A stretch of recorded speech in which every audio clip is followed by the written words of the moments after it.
Magandang tanghali Luzon, Visayas at Mindanao. Narito na ang nagkakaisa at pinakamalawak na pagbabalita. Sa pangunguna ng Presidential Communications Office na kinabibilangan ng Philippine Information Agency, Philippine News Agency, Presidential Broadcast Service, IBC at PTV, mula sa IBC 13, ako po si Princess Jordan. Ihahatid namin ang mga komprehensibo at mahalagang balita mula sa iba't ibang bahagi ng bansa. Mula naman sa PTV, ako si Alan Francisco. Ito ang Balitang Pambansa. Ngayong tanghali sa Balitang Pambansa, bilang ng mga Pilipinong walang trabaho bumaba sa 3.1% noong Disyembre 2024 ayon sa Philippine Statistics Authority. Mga pumapasok na investor sa bansa mas dumami dahil na rin sa pinadaling pagkuha ng requirement sa pamahalaan. Arta, palalakasin pa ang digitalization at pagpuksa sa red tape. Pangulong Ferdinand R. Marcos Jr. dumalo sa 2025 Open Government Partnership Asia and the Pacific Regional Meeting. Mga akbang para tugunan ng iba't ibang critical issues sa rehiyon, tatalakayin. DOTR, walang nakikitang dahilan para alisin ang EDSA busway. Malaking benepisyo nito sa mga milyon-milyong pasahero. Binigyang diin. PNP Chief Director General Romel Francisco Marbil extended ang termino ng 4 na buwan ayon sa Malacanang. At impeachment trial laban kay Vice President Sara Duterte hindi tatalakayin ng Senado habang naka-session break ayon kay Senate President Chis Escudero. Una sa ating mga balita, bumaba ang bilang ng mga Pilipinong walang trabaho noong Disyembre 2024. Ayon sa Philippine Statistics Authority, tiniyak naman ng pamahalaan na patuloy na tututukan ang pagpapalago ng ekonomiya at pag-ibigay ng mas maraming oportunidad sa mga Pilipino. Si Joshua Garcia ng PTV sa Balitang Pambansa.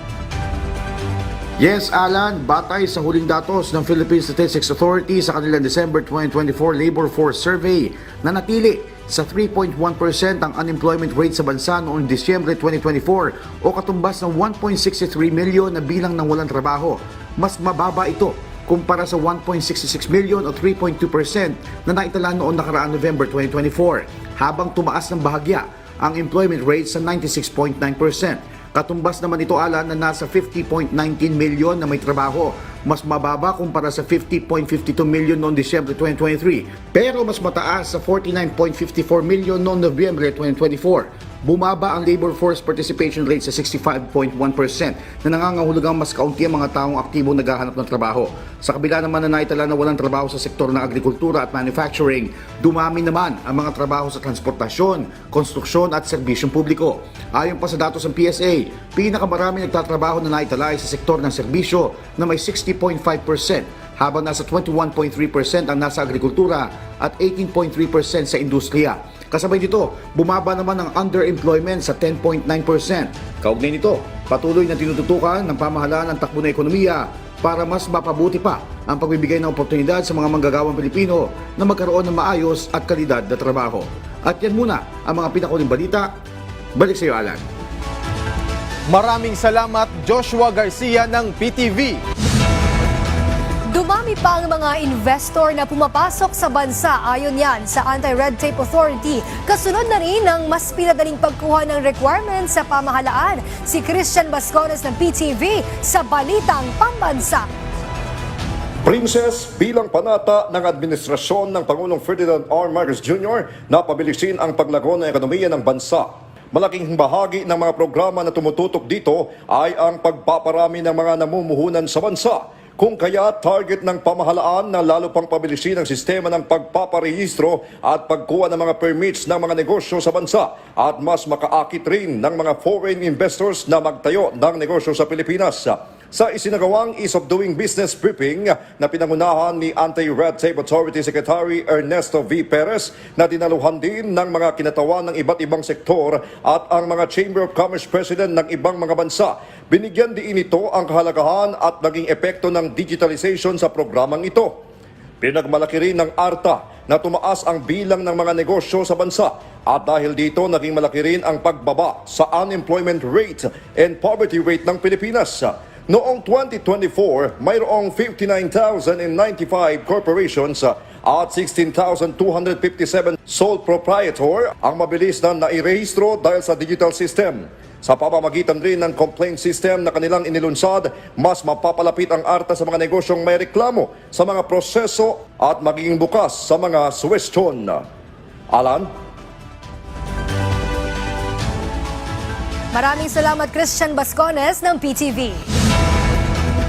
Target ng Department of Agriculture na ibaba pa sa 52 pesos ang maximum suggested retail price ng mga imported na bigas sa February 15. Pabor naman dyan ang mga nagtitinda, lalo't hindi naman sila nalulugi dahil nakaalalay sa kanila ang kadiwa ng Pangulo.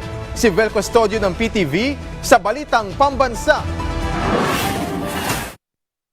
Pinag-aaralan na ng Department of Agriculture ang paglalagay ng maximum suggested retail price sa baboy. Pabor naman dito ang mga mamimili. Ay definitely makakatulong yun kasi at least mape-predict mo kung magkano gagastusin mo. Hindi yung magugulat ka pagdating mo sa palengke, iba-iba na ang presyo.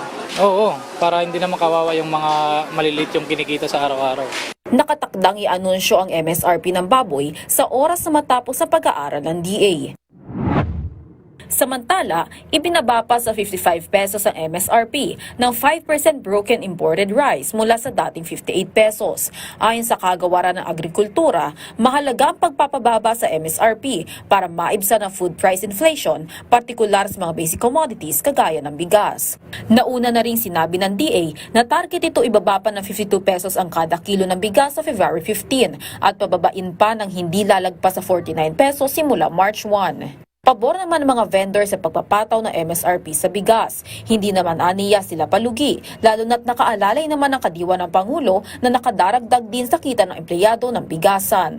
Level pa yung supply. Nung araw, nung wala pa yung mga DA, pagkakakuha sa linggo taas, kaya kami doon nahihirapan. Hindi magaling ang tagkagaya ng DA. Mas okay na regulated ka? Oo, regulated. Medyo maganda-ganda dahil sila ang nagdidikta sa amin. Kasunod naman ang deklarasyon ng National Food Emergency sa bigas. Nagbigay ng assistance ang Land Transportation Office sa mga cargo trucks na nagde-deliver ng bigas, lalo na sa mga nagde-deliver sa mga lugar na may pagbabadya ng rice shortage o mataas sa presyo ng bigas. Dahil sa pagsusumikap ng pamahalaan sa ilalim ng pamumuno ni Pangulong Ferdinand R. Marcos Jr. na gawing mas abot kaya at sapat ang supply ng bigas, nakapagtala ng negative inflation ang bigas sa unang pagkakataon sa loob ng 4 na taon. Vel Custodio para sa Pambansang TV sa Bagong Pilipinas. Sa halip na alisin, maiging pagandahin pa ang serbisyo ng EDSA Busway. Git ng DOTR, malaki ang pakinabang ng mga pasahero sa bus carousel dahil marami itong access point. Si Zef Bosonga ng Radyo Pilipinas para sa Balitang Pambansa. Hindi duplication ng Metro Rail Transit o MRT3 ang EDSA Busway. Iyan ang binigyang diin ng Department of Transportation sa mungkahing tanggalin ang EDSA Bus Carousel para mapaluwag ang trapiko sa Metro Manila. Sa panayam ng Radyo Pilipinas, sinabi ni Johnny Gesmundo, Executive Assistant to the Office of the Secretary na malaki ang naitutulong ng EDSA Busway dahil marami itong access point papuntang MRT3 at LRT Line 1. Maraming points na pwedeng bumaba ang mga pasahero.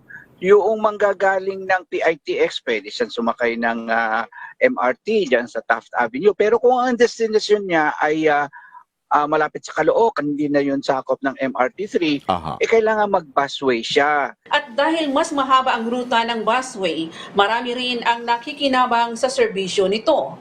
Sa katunayan, umabot sa 62 million pasahero ang sumakay rito noong 2024, habang nitong Enero lamang pumalo sa 5.5 million ang naitalang pasahero. Paliwanag ni Gesmundo, hindi luluwag ang trapiko sa Metro Manila kung aalisin ang busway dahil pupuntahan lamang anya ng mga sasakyan ang lane ng carousel. Sa dami kasi ng volume ng sasakyan sa EDSA, kaya't hindi yan ang solusyon. Ang solusyon ng DOTR sa traffic, hindi lang ng EDSA, ay ang mga mass transport project na ginagawa namin. Giit ng DOTR, sa halip na alisin, mas makabubuti anilang pagandahin pa ang serbisyo ng EDSA Busway sa pamamagitan ng patuloy na pakikipag-ugnayan sa pribadong sektor at pagtugon sa pangangailangan ng mga Pilipinong pasahero. Mula sa PBS Radyo Pilipinas, Zef Busongan para sa Balitang Pambansa.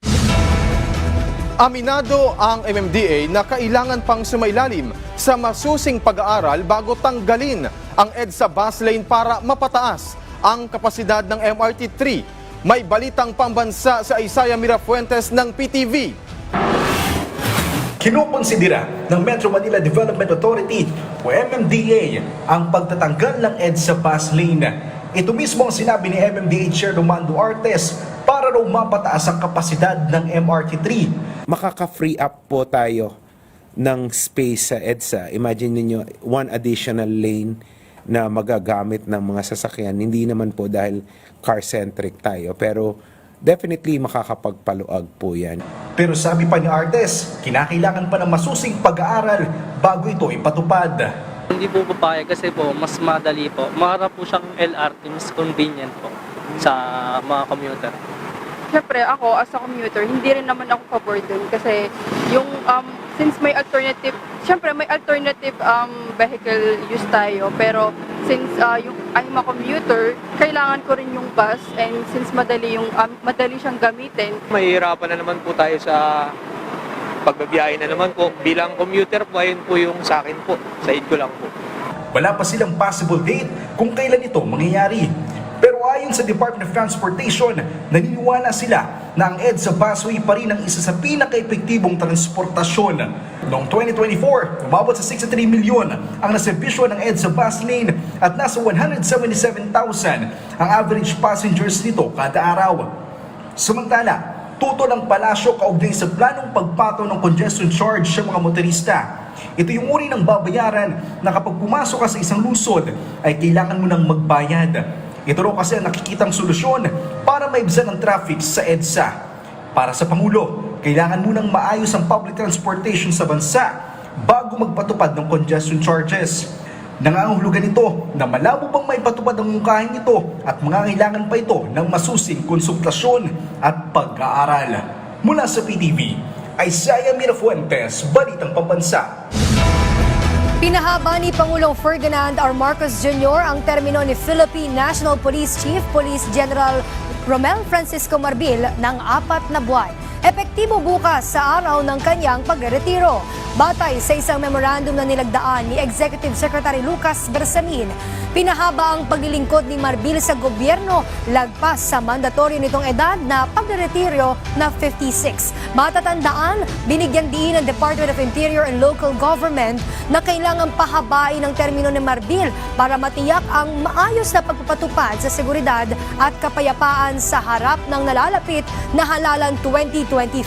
Tumatayo bilang ika-30 PNP Chief si Marbil, miyembro ng Philippine Military Academy's Sambisig Class of 1991.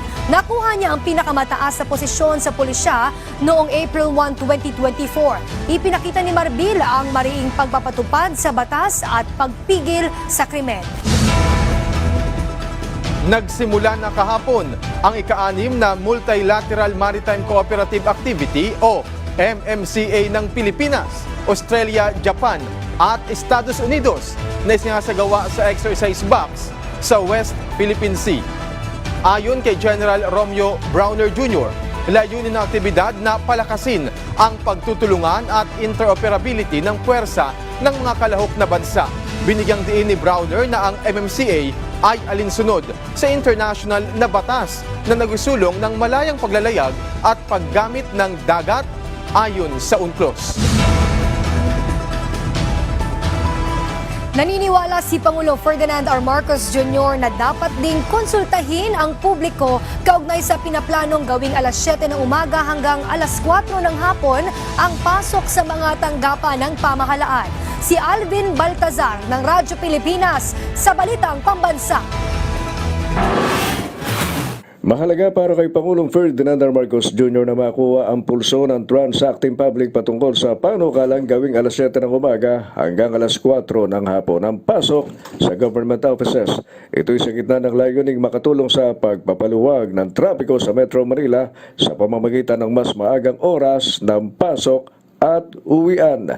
Sa Malacanang briefing, pinahayag ni MMDA Chairman Roman Artes na sinabi ni Pangulong Marcos na hindi lamang mga iba't ibang departamento at ang mga nasa LGU ang makonsulta sa nasabing panukala.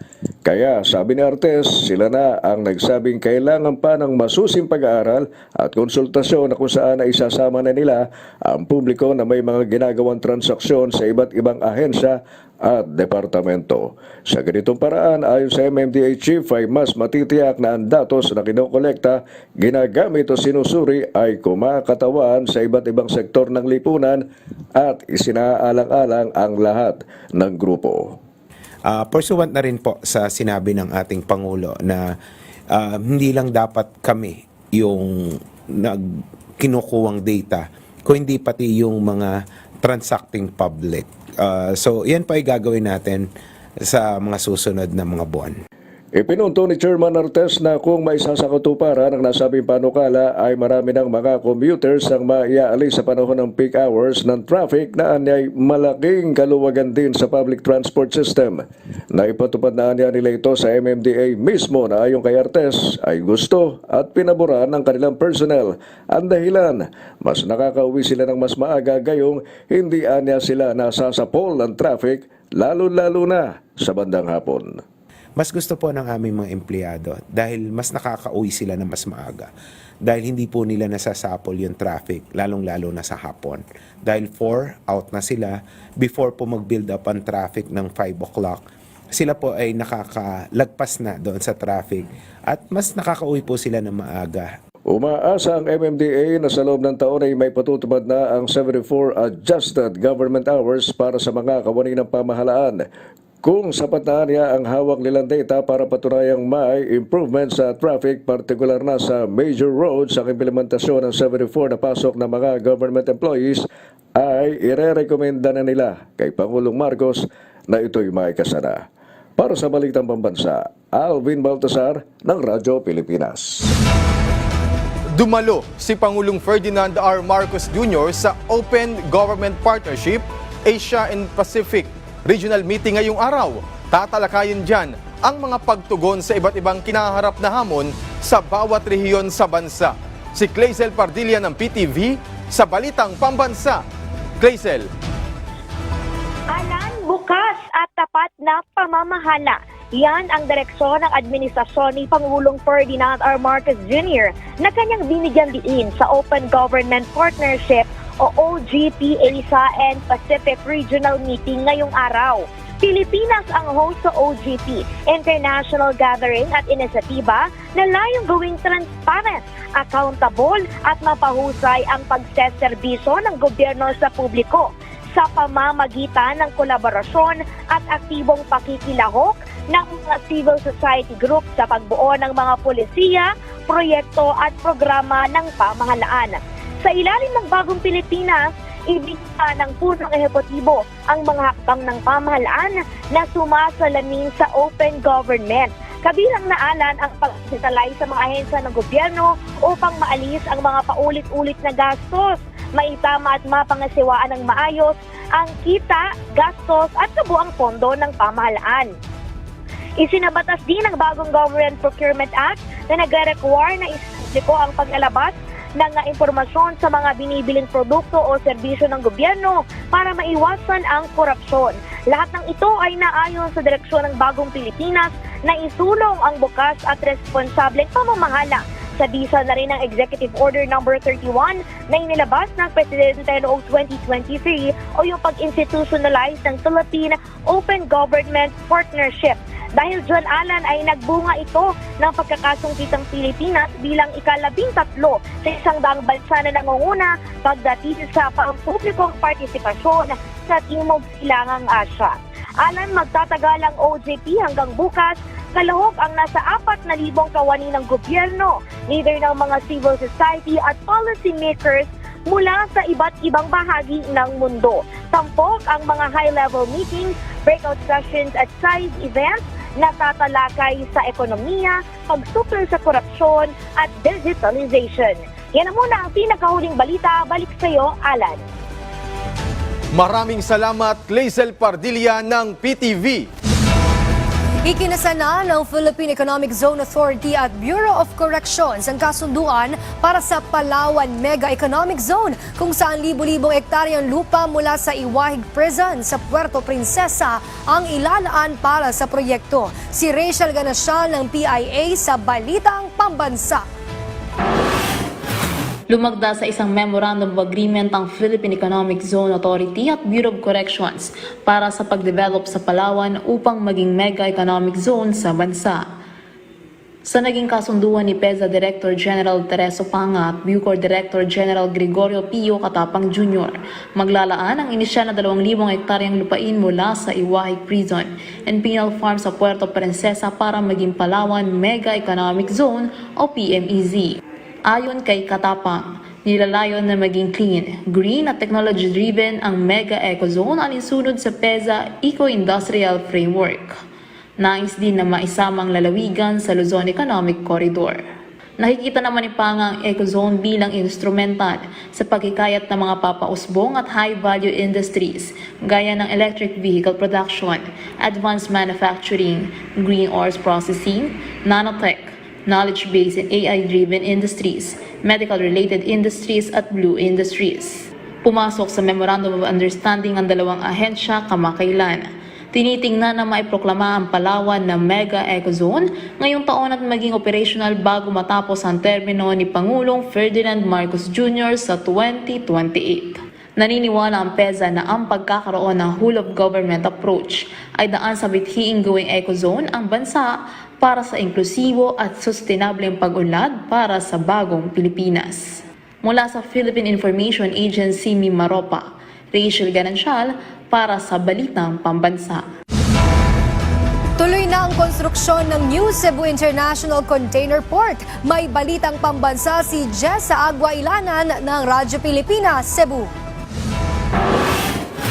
Sa 25 ektaryang lote na ito sa Barangay Tayud, Consolacion sa Cebu Province, inaasahan ang pag-usbong ng mga bagong negosyo. Sinimulan na kasi ang groundbreaking and capsule laying ceremony ng New Cebu International Container Port sa pangunguna ni Transportation Secretary Jaime Bautista. Isa sa magiging pakinabang ng NCICP ay tugunan ng tumataas na demand para sa cargo sa Cebu-based port. One of the key objectives of the NCICP is to redistribute international container volume from the existing Cebu-based port, which is currently operating at near full capacity.